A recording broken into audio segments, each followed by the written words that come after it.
Bonjour frère Jack, David. merci d'avoir gentiment accepté de répondre à mes questions. Frère Jack Mardezik, tu es un moine franciscain d'origine australienne et tu es basé à Bruxelles, en Belgique. Exact. Dans le cadre de ta mission, tu parcours l'Europe à la rencontre notamment des personnes les plus défavorisées, comme un bon franciscain, je pense. Tu racontes d'ailleurs tes aventures avec beaucoup d'humour dans un livre intitulé Marcher vers l'inconnu, Fioretti de mission franciscaine, qui était publié en juin 2021. C'est ça, oui. Alors, tu utilises le terme de Fioretti parce que c'est évidemment en référence directe au Fioretti de Saint François d'Assise. J'en profite pour faire un petit point culture, puisque les gens qui ne savent pas de quoi il s'agit, donc les franciscains sont membres de l'ordre des frères mineurs, qui est un ordre religieux catholique, né en Italie sous l'impulsion de Saint François d'Assise en 1210. À l'imitation du Christ, les membres tentent de vivre une vie de grande pauvreté et simplicité évangélique. Voilà. Donc, c'est ce que tu fais à travers l'Europe, je crois. Oui. On essaye.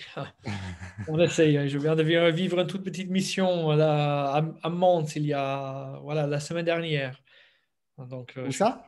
à Mons. Donc, D'accord. voilà, oui, en En Belgique, Belgique. toujours. Oui, Ouais. c'est ça, une petite ville. Oui. OK. Est-ce que tu voulais ajouter quelque chose, frère Jack? Non, ça va très bien. Bon, je Bon. dirais aussi, voilà, un petit mot peut-être sur ma communauté. Donc, je fais partie d'une communauté de 4 frères. Notre couvent est situé au cœur de la ville, ici à Bruxelles. Mhm. Voilà, on travaille pas mal avec la pastorale des jeunes. Donc, voilà, les missions. Voilà, on essaie d'être actifs aussi sur les réseaux sociaux. Donc, voilà, on sent que voilà, on a un appel à la mission et à annoncer Jésus. Donc, on essaie de faire ça ensemble, mon frère. OK. J'avais une petite question, parce que tu es d'origine australienne, mais le nom de famille, Mardezik, moi, j'aurais dit que c'est plutôt serbe-croate. Exact, c'est croate, bravo, oui. D'accord. C'est ça. Je me rappelle d'un joueur de tennis, je crois que c'était Ivan Isevic ou quelque chose comme ça. Oui, c'est ça. Exactement, oui. Oui, donc, mes deux parents sont originaires de la Croatie. Ils sont D'accord. immigrés en Australie quand ils étaient tout jeunes. Ils se sont rencontrés là-bas. D'accord. Là, ils Ok. ont 3 enfants. Ça marche. Bon, bah, si tu es prêt, on peut passer aux questions. Oui, allons-y. Alors, première question. La vie a-t-elle un sens? La vie a-t-elle un sens? Je pense que oui. Il faut le trouver. Il faut le trouver, hein, il faut le chercher. Il faut parfois aussi le redéfinir aussi. Mais je pense effectivement la vie a un sens, oui. Et de manière personnelle, comme ça, trouver un sens à ma vie, c'était surtout quand j'ai rencontré Dieu, quand j'avais 21 ans. Ah, ça a donné effectivement du sens à ma vie voilà, parce que pendant toute ma jeunesse, j'avais du mal à trouver un sens et donc je me suis beaucoup perdu dans les substances, dans la drogue, justement parce que je manquais une chose à laquelle me donner. J'avais pas un but, j'avais beaucoup d'énergie, mais je ne savais pas comment les utiliser, et donc je les utilisais mal. Hmm. Et c'était la rencontre avec Dieu qui m'a donné quelque chose à moi qui était plus grand que moi, qui me transcendait. Et ça, effectivement, ça m'a fait énormément de bien. Et je pense voilà, que l'être humain est fait pour quelque chose de plus grand. C'est quelque chose, je l'appelle Dieu. Hein, mais, ouais. Tu, est-ce que tu veux dire 2 mots sur comment c'est arrivé dans ta vie? Oui. Bon, tout s'est produit le 30 août 2001. OK. J'avais 21 ans, j'étais en Australie, c'était le plus beau jour de ma vie. Donc voilà, pour faire bref, hein, j'ai eu une prise de conscience très aiguë du mal que j'étais en train de faire, surtout aux gens qui étaient autour de moi, par mes mensonges, mes addictions, mon comportement compulsif, impulsif. Et quand je me suis vu, je suis tombé à genoux, je commence à pleurer, j'ai crié vers Dieu qu'il me pardonne. Et là, j'ai fait une expérience de l'amour de Dieu, de sa miséricorde, de sa paternité, qui m'a complètement transformé. Je rencontrais effectivement que Dieu m'aime, moi, qu'il est même à moi. Et, euh, et puis l'expérience de sa bonté, de son pardon, d'être pardonné. Euh, j'ai eu ça. Et puis ce même jour, j'ai reçu aussi mon appel de devenir un frère franciscain. Et donc voilà, c'était vraiment le commencement de ma vie. Même si j'avais 21 ans, ma vie a commencé à ce jour-là. Tu avais une éducation un peu spirituelle, religieuse avant ou Bon, j'étais baptisé en enfant, j'ai fait ma communion, ma confirmation, comme beaucoup d'autres. J'avais une perception de Dieu, d'un être, voilà, d'un créateur, mais ça n'allait pas plus loin que Hmm. ça. C'était comme, voilà. Ouais, c'était une graine. De temps en temps, pour les grandes fêtes, peut-être Pâques, Noël, j'allais dans l'église. Il y a eu des moments où j'étais un peu plus attiré par l'église, mais j'avais une vie qui était incompatible avec la foi, et donc ça ne durait jamais longtemps. Bien que la foi, ça peut être une drogue, même si c'est une bonne drogue. Ah oui, Karl Marx a dit quelque chose là-dessus aussi. Ok. Bon, tu veux qu'on passe à la deuxième question? Oui, quand tu es prêt, oui. Allez, deuxième question. Dieu pour toi, c'est Oh, ça, c'est difficile comme question. Parce qu'il y a. Bon, c'est simple, c'est simple. Il est mon tout. Il a les raisons de mon existence. Il est lui à qui je donnais ma vie. Il est mon sauveur. Il est vraiment le centre. Et cela dit, il m'échappe toujours. Donc, Dieu, quand on dit Dieu, c'est quoi? Il est Hmm. qui? Et donc, voilà, il y a quelque chose aussi de très mystérieux qui me dépasse. Et, euh, et donc, voilà, ça fait 20 ans que j'essaie de vivre d'une manière chrétienne, que je suis Jésus, son fils, que je prie nombreuses fois par jour à ce Dieu. Et, euh, et pourtant, même après 20 ans, je vois qu'il n'est jamais comme je pense qu'il est. Et donc, voilà, c'est un peu je pourrais dire plein de choses de qui il est, mais il est toujours plus autre. grand. Ouais, Ça reste un mystère et ouais, c'est ce qui le rend intéressant, j'imagine, si tu savais déjà ce que c'était. c'est ça, oui. Hein. Exactement, oui. Ok. Bon, on va pas passer trop de temps sur ça. De toute façon, en tant que catholique, on a une bonne idée de, voilà, de ce que est ta vision de ce qu'est ta vision de Dieu. Oui. Passons à la question. Euh, la dernière grosse question, la troisième question. Mhm. Après la mort, stop ou encore?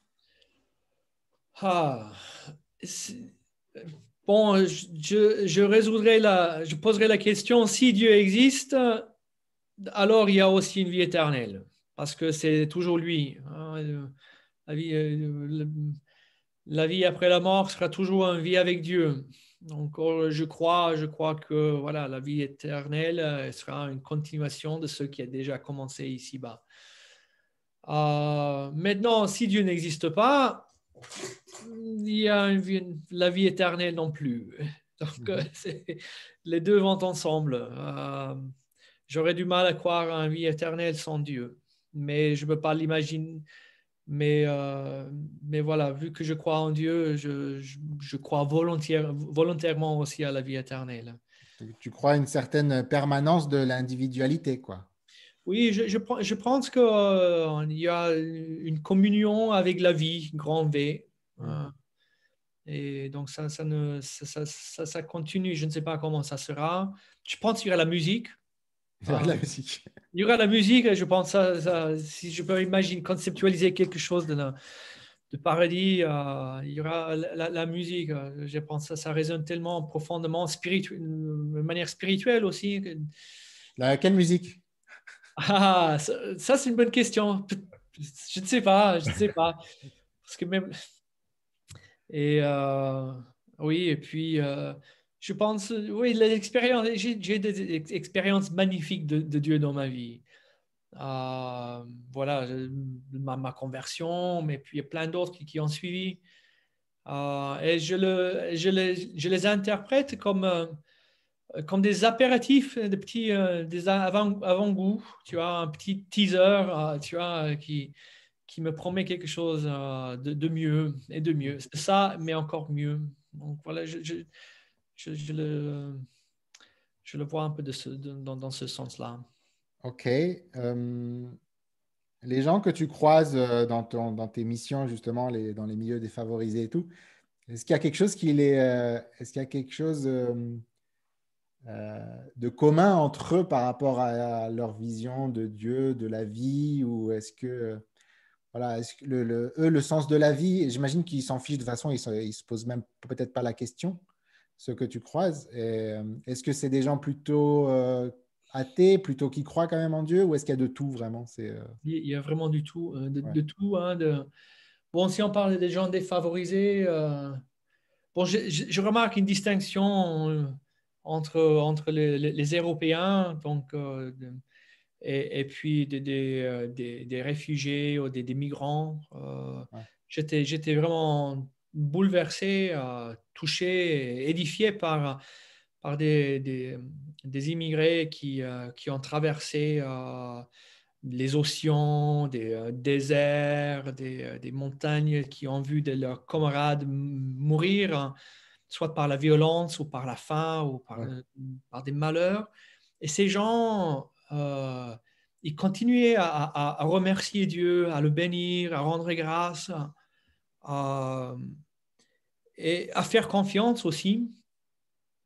Et donc, ça m'a fort interpellé parce que parfois, je trouve en Belgique ou parmi certains Européens, il n'y a pas cet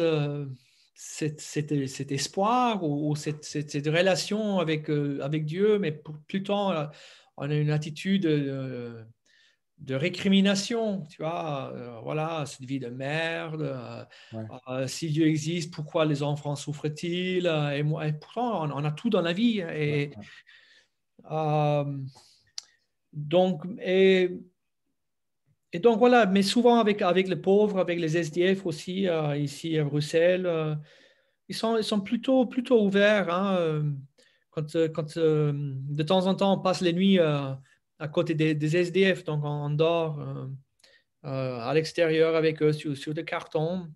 Et ils acceptent volontiers la prière parce que souvent ils n'ont que lui.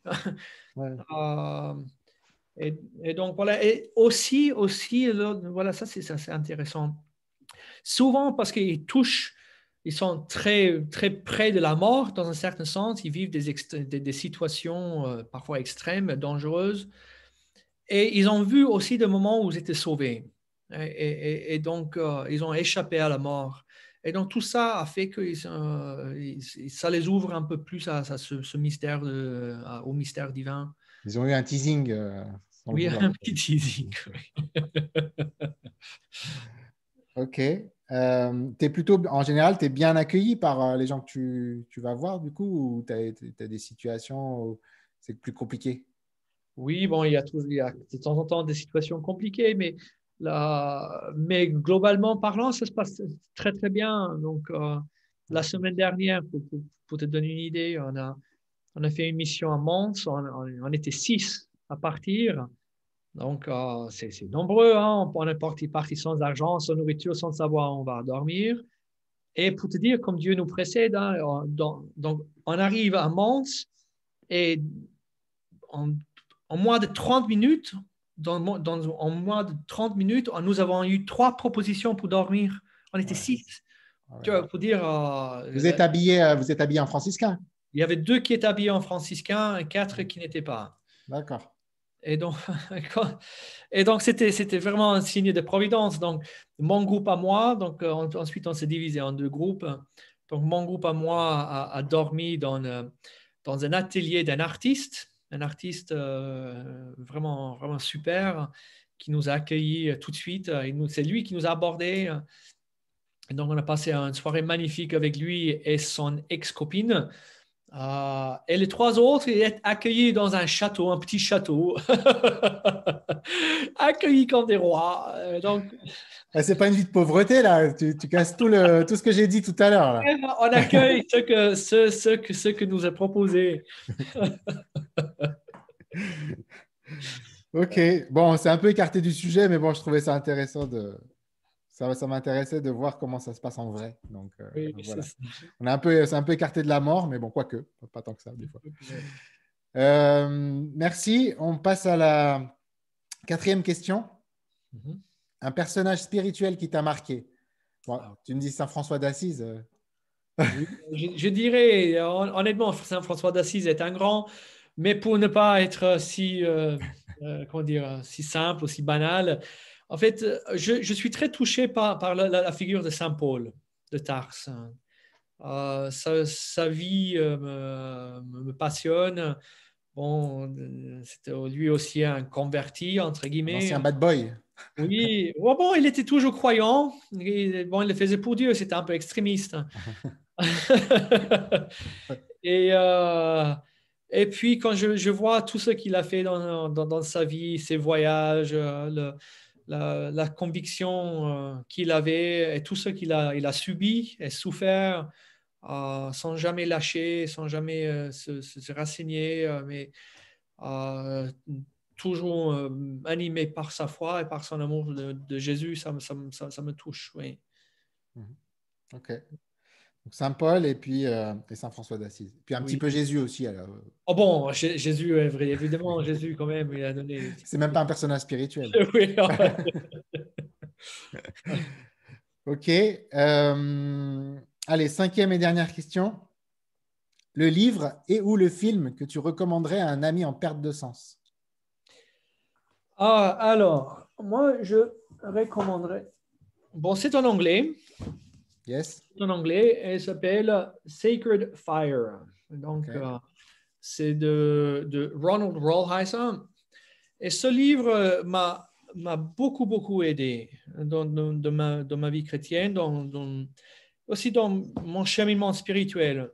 Euh, donc voilà, c'est un livre spirituel, mais en même temps qui est bien enraciné dans l'humain, qui décrit très bien les différentes étapes dans la vie d'une personne. Euh, et puis voilà, quels sont un peu les pièges qu'on pourrait avoir dans différentes étapes de la vie. Mm-hmm. Et donc voilà, à un moment donné, je traverse un peu la crise de milieu de vie, les quarantaines, les 35, 36. Et ce livre m'a vraiment illuminé à comprendre certaines dynamiques que j'étais en train de vivre. Euh, et donc, ça m'a beaucoup, beaucoup aidé à rester là où je suis et entrer en plus en profondeur. L'auteur, c'est qui, l'auteur? Ronald Rolheiser. Voilà, Okay. je le mets comme ça. Ok. C'est quoi? C'est un catholique ou c'est un... Il est catholique. C'est un Américain. C'est un oblat de la Vierge Marie. D'accord. Donc voilà, il a écrit de nombreuses œuvres.